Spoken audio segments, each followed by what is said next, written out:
Welcome back to this week's episode of Unlocked. First and foremost, I just want to say thank you so much to everyone that has taken the time to listen to Unlocked. Because of you, it has been such a success. The past few months have been absolutely insane, and our following has just continued to multiply, especially on TikTok, Instagram, all the platforms, YouTube. So thank you. There are a lot of new faces around here, and I'm just so happy you have come to hear my story, my family's story, and follow along the journey, because Lord knows it's a very, it's a roller coaster. Tons of ups, tons of downs. It's just life. So thank you so much. And the coming weeks, I have some really awesome guest coming on that I cannot wait to share with you.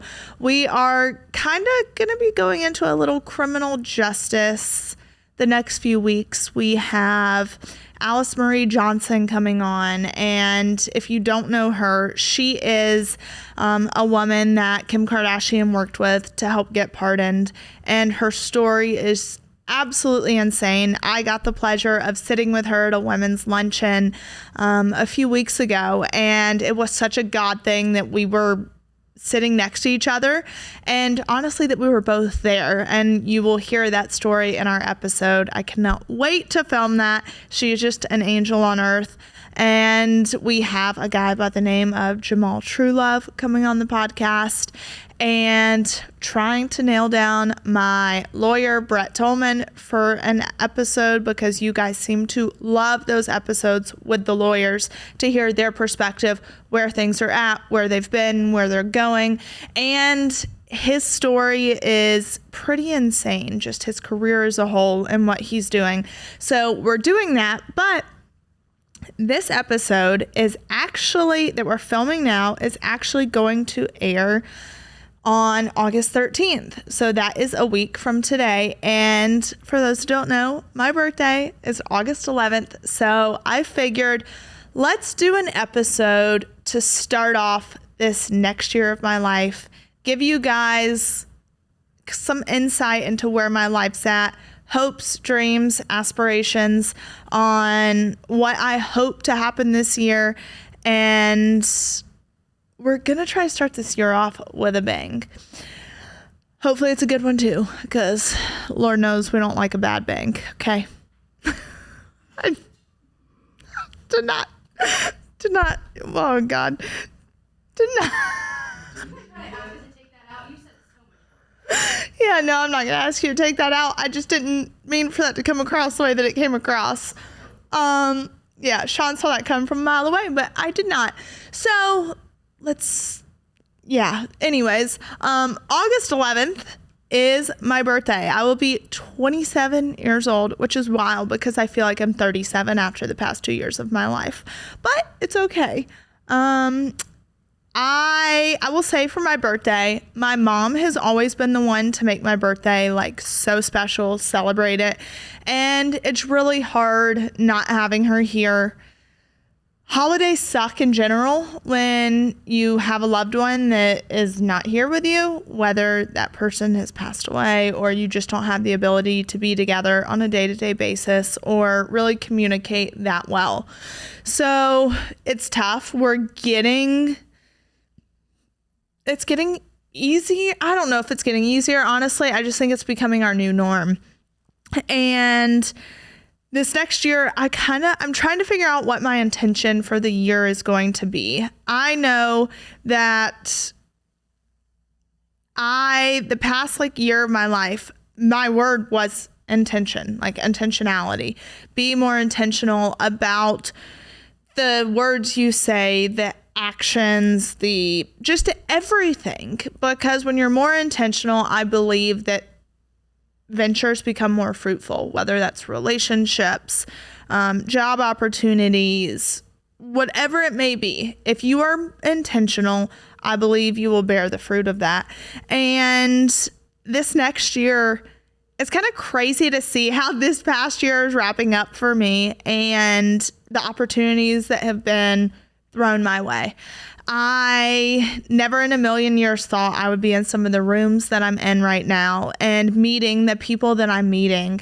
But I'm going to end up going out to Utah at some point to speak with a senator. He's reached out to me and asked me if I would come and speak at an event.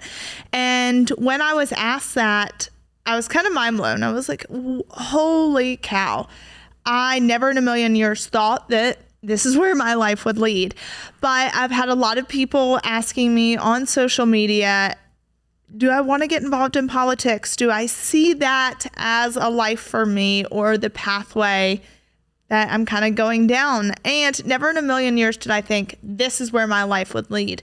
But I am very grateful that this is where my life has led, because at the end of my life, I want to be known as someone who has changed people's lives. I want to be known as someone who has made lasting change. And again, this is not a Democrat, Republican thing.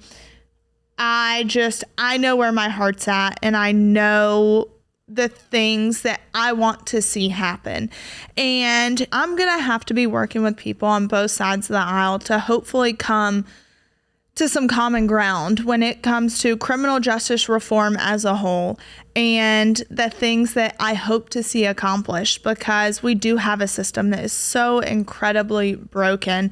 And with that being said, I think it is so important right now, especially during an election year, to be more intentional about your relationships, because my friends, I have friends from all walks of life. Some of us have the exact same views. Some of us have totally different views. I mean, my best friends, there are some that believe totally opposite of me, but yet we still have such an amazing friendship and bond because we take time to understand where someone else is coming from. You don't have to agree with someone to understand where they're coming from. And this next year, I hope and pray that you guys become more intentional about your relationships and don't allow politics to ruin those relationships. Because let's face it, we all have one vote, okay? We all have one vote. That's it. So is that worth losing people who you truly love and care about, who have shown up for you time and time again, and who are basically family to you? To me, it's not. It's not worth losing those relationships over. And so I'm having to become more intentional about those relationships. And I would just encourage you guys to do the same. I will say, through my social media channels, I have endured a lot of hate recently. I've endured a lot of positivity and encouragement, but also a lot of hate. And that should not be the world that we live in. We all are different. That's what makes our world go round, okay? If we were all the same, the world that we live in would be just, ugh, okay? We all bring something different to the table. And there are a lot of people who, if you don't believe exactly what they believe, you're a terrible person and I don't want to have anything to do with you. That, in my opinion, is a very ignorant viewpoint, because we all believe what we believe due to our own life circumstances, our own life experiences. That's what leads us to believe what we believe. Obviously, with both of my parents being in prison, I'm going to be a huge advocate for criminal justice reform, something I was not knowledgeable about before, something I did not take the time to understand. Why? Because it didn't affect me. And that's just where we're at. So I hope this year, during this election year, you pay close attention to your relationships and your friendships and have tough conversations that lead to growth and not separation. Because I know that is going to be top of my priority list this year, is paying really close attention to those friendships with people who don't believe the same as I do, and vice versa.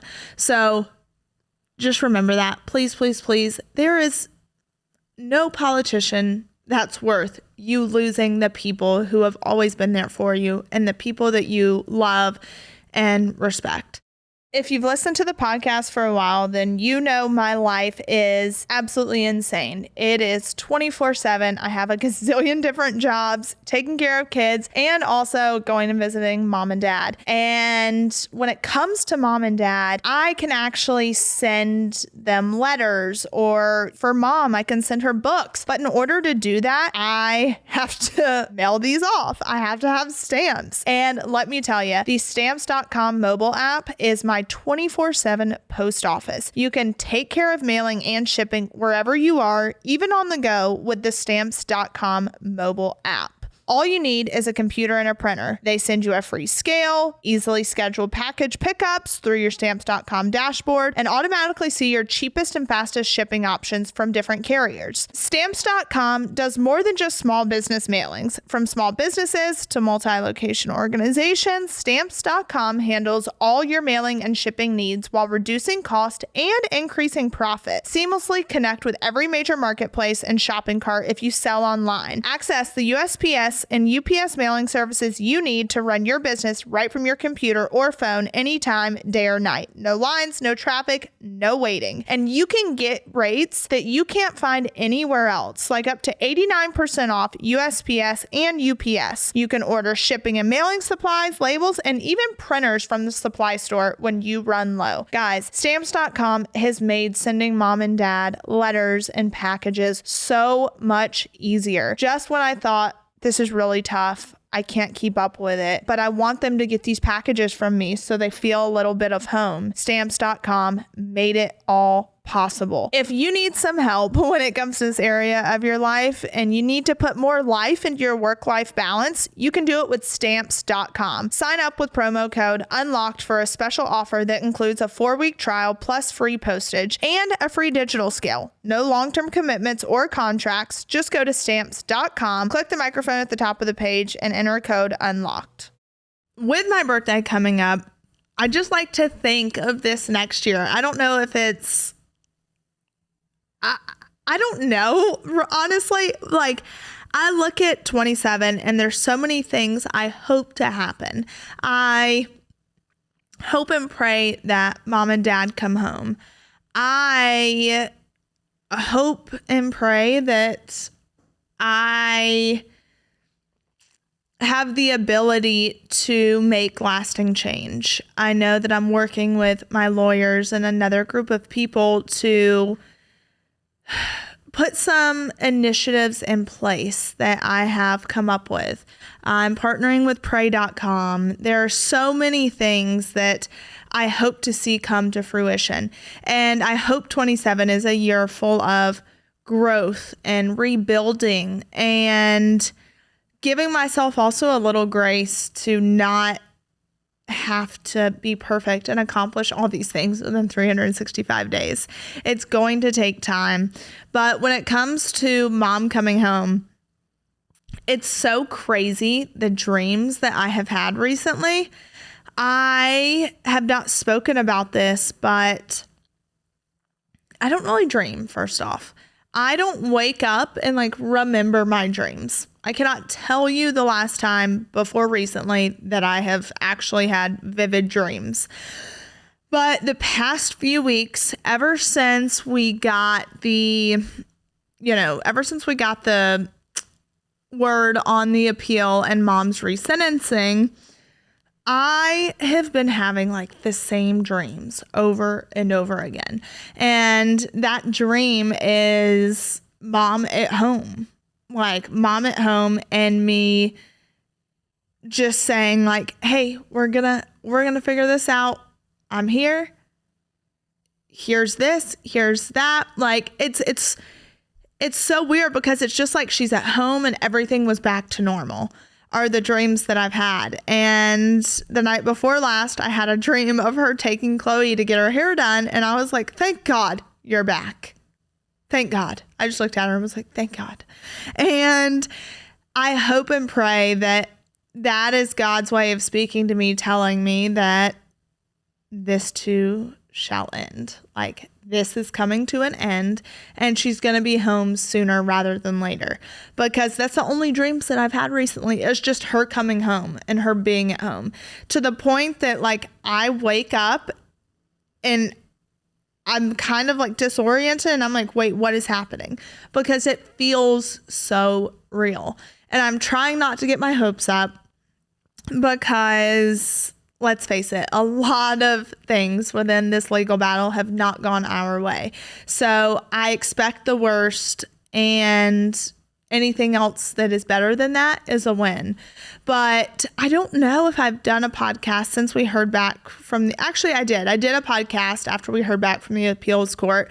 And for people that haven't listened to that, it basically just says that the appeals court could not find the evidence used to convict mom in the bank fraud. And that is that 17 million. And that's also another thing that people want to say, 30 million, 36 million, all this stuff. That was a number that was thrown out by the government to incite anger, to make them seem like these huge fraudsters. And they wanted that tagline. It's what the government does. And then at trial, within a snap of a finger, they came down to 17 million. And that number is not even accurate. It's just not. And when I say that, people are going to say, oh, so you're saying that they actually did commit fraud. No, that is not what I'm saying. There were legitimate bank loans. This was back in 2008 during the crash. There were some legitimate bank loans, and there were some false bank loans. But those false bank loans they originated from my dad's former business partner, Mark Braddock. So Mark was the one, he got on the stand at trial and said, I did all of these things. But they were at the instruction of, no, I did all these things, but they were at the instruction or Todd knew of it. So the government gave him full blanket immunity. That means that he cannot be charged for a single crime that he committed, which is absolutely insane. So he is working with the government, and they didn't want him because he wasn't this big personality. It wasn't going to get them the headlines that they wanted. And that's a whole other story in itself. So no, I'm not saying my parents committed any fraud. I will continue to fight for their innocence, but it's very complex because there's this man who was my dad's former business partner who was embezzling money from the company, who then had to turn around and make the company look like it was profiting money. So dad didn't catch on to the fraud scheme that Mark was running. And it's unfortunate because my parents took the brunt. They took the fall. They're the ones sitting in prison for a combined 19 years. During 2008, when the crash happened, there was a lot of businesses, a lot of personal entities, people who were filing for bankruptcy because they had no other choice. They could not pay their loans. They defaulted. No matter how hard they tried, the economy we were in a recession. Very, very similar to where I believe we're going to find ourselves again very, very soon. And that's what led to my father filing for bankruptcy. Went through bankruptcy court. It was a very long process. And during bankruptcy court, everything is looked through with a fine-tooth comb. They look at every loan, every bank account, every credit card statement. I mean, every little thing, and never one time were there allegations of bankruptcy fraud. If there was any fraud going on, they would have discovered it then. So the case is very, very complex. And obviously, we settled with the Georgia Department of Revenue in that case. And with that case, you can actually go online and find where the Office of Inspector General did an investigation and ruled with us on the majority of our claims. I would say 85% of our claims, they ruled in our favor. This episode of Unlocked is brought to you by Progressive Insurance. To all my podcast listeners, whether you love true crime or comedies, celebrity interviews, news, or even motivational speakers, you call the shots on what's in your podcast queue, right? And guess what? Now you can call the shots on your auto insurance too. Enter the Name Your Price tool from Progressive. The Name Your Price tool puts you in charge of your auto insurance by working just the way it sounds. You tell Progressive how much you want to pay for car insurance, and they'll show you a variety of coverages that fit within your budget, giving you options. Now that's something you'll want to press play on. It's easy to start a quote, and you'll be able to choose the best option for you fast. It's just one of the many ways you can save with Progressive Insurance. Quote today at progressive.com to try the Name Your Price tool for yourself and join the over 28 million drivers who trust Progressive. Progressive Casualty Insurance Company and Affiliates. Price and coverage match limited by state law. So the Office of Inspector General report investigation. The file number for it, if you want to read it, is 20-0032-I. And the agency is the Georgia Department of Revenue. The investigation was opened February 27th of 2020. And the date of the report was September 20th, 2021. And this will show you, it's a 30-page investigation from the Inspector General.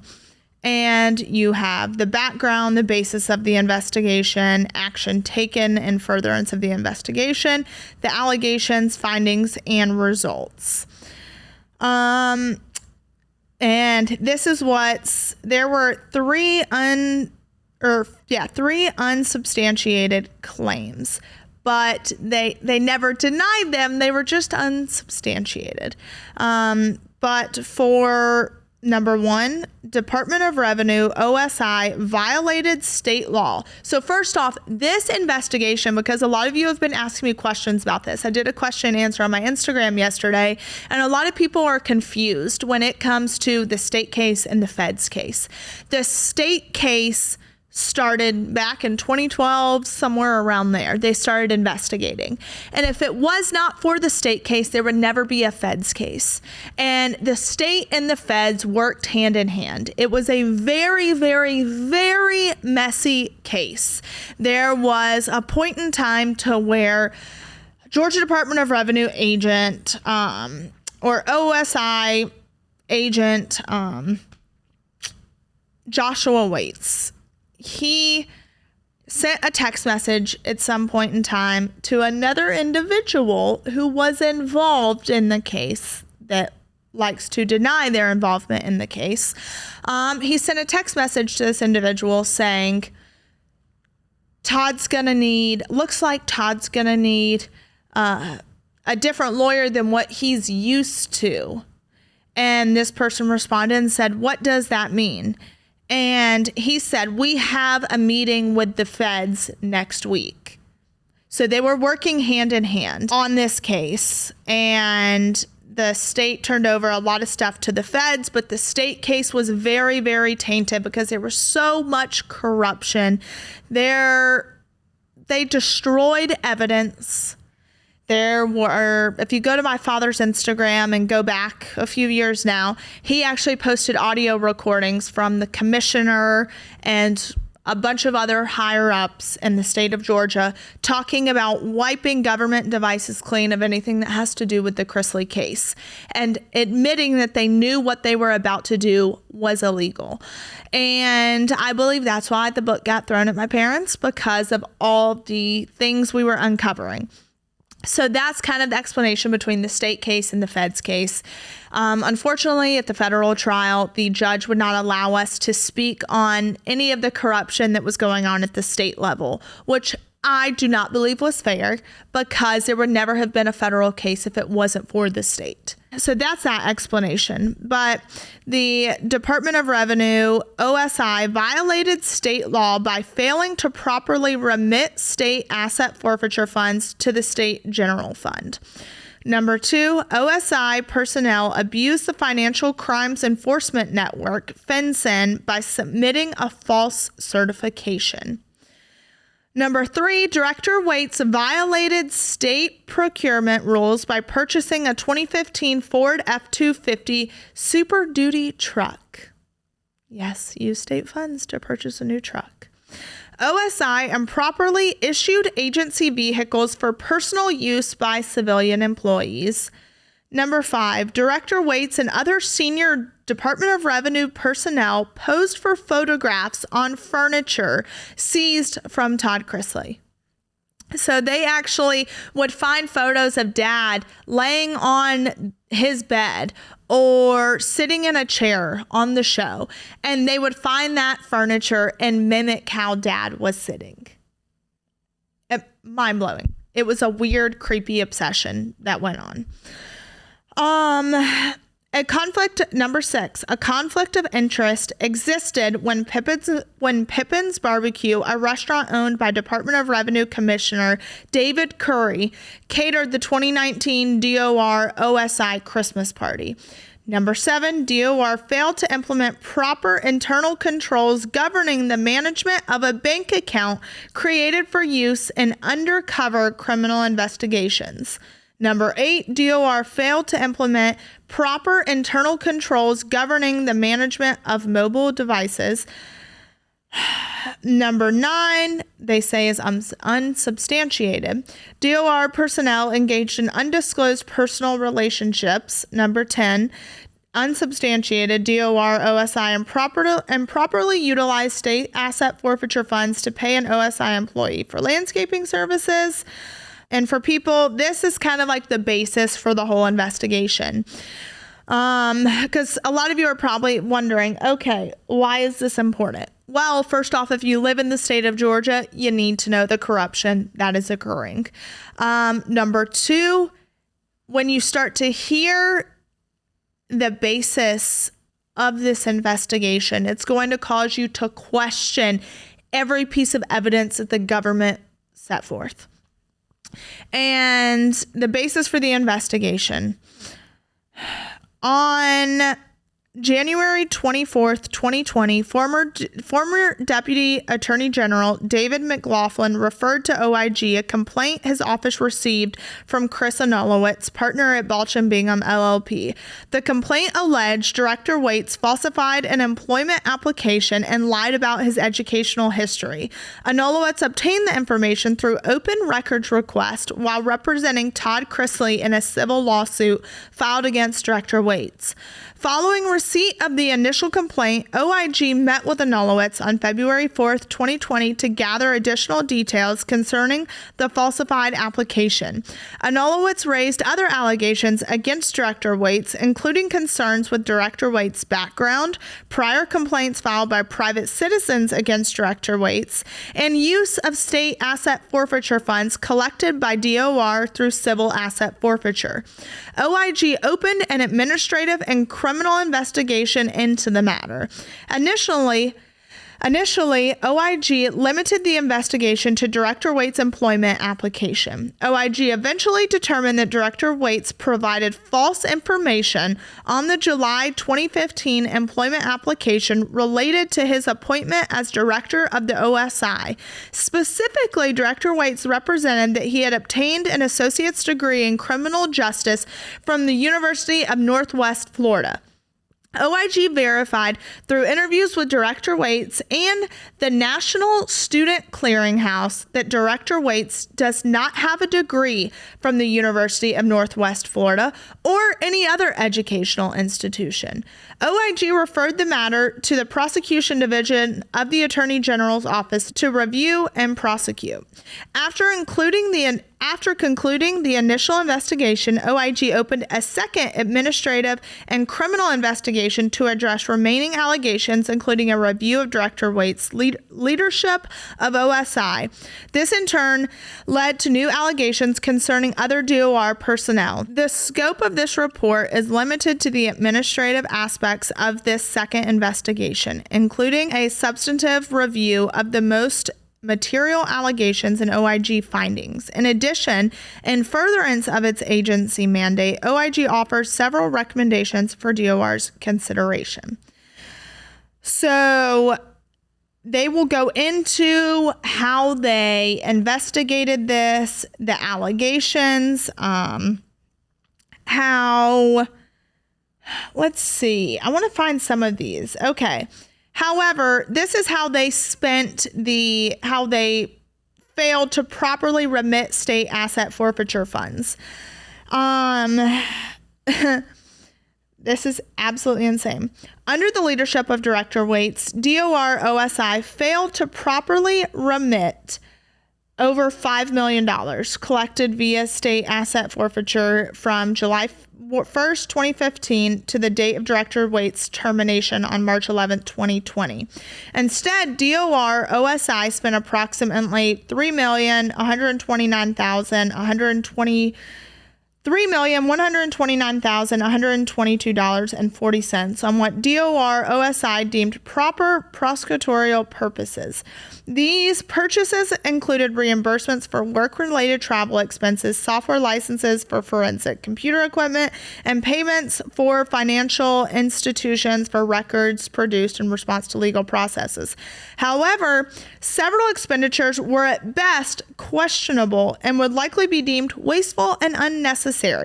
These purchases included, but were not limited to, $6,660 on Fitbit devices for DOR personnel, approximately $40,000 on fitness equipment, approximately $321,000 for office furniture, and approximately $800,000 on vehicles.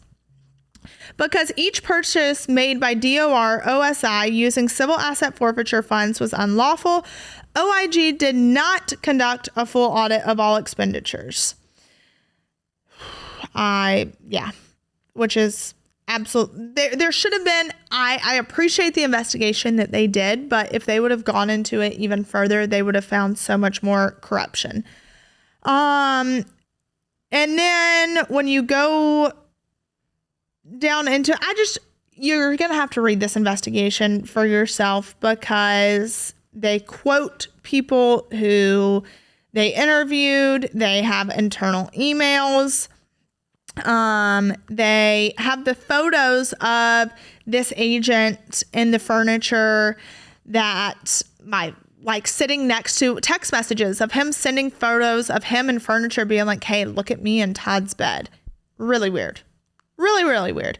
It's literally right here. You see them. You can't make it up. And again, this is a OIG report. You can find it, all public records. So I'm not saying anything that can't be substantiated. They interviewed witnesses. It's just mind blowing. So a lot of you asked that question, on difference between state and feds. So if it wasn't for the state case, there would never be a federal case. The state case was just riddled with so much corruption and inconsistencies. Who knows what would have happened if the state would have actually been held accountable. There would have never been a federal case, in my opinion. So I hope and pray you guys do your research into these things, because obviously I spoke at a convention. I had a lot of positive feedback, some negative feedback, people not really understanding where I was coming from. This investigation started under a completely different administration back in 2012. And obviously we were just given a really crappy hand of cards.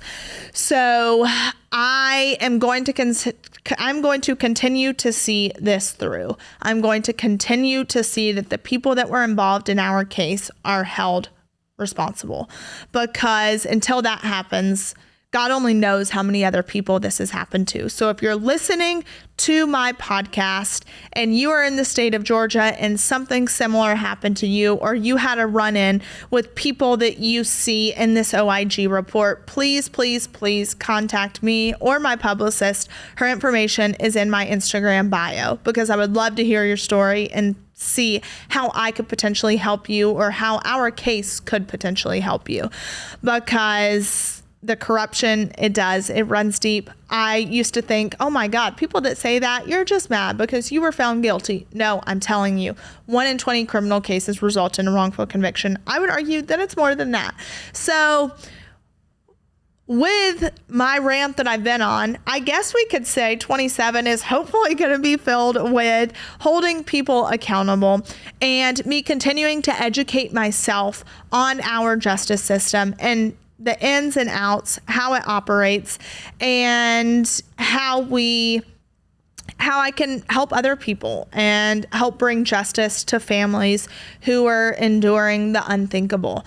Because I want to make my 20s, I'm just going to write off, okay? Let's just call it that. My 20s, they've been rough, okay? I've had a lot of hurt, a lot of trauma, a lot of just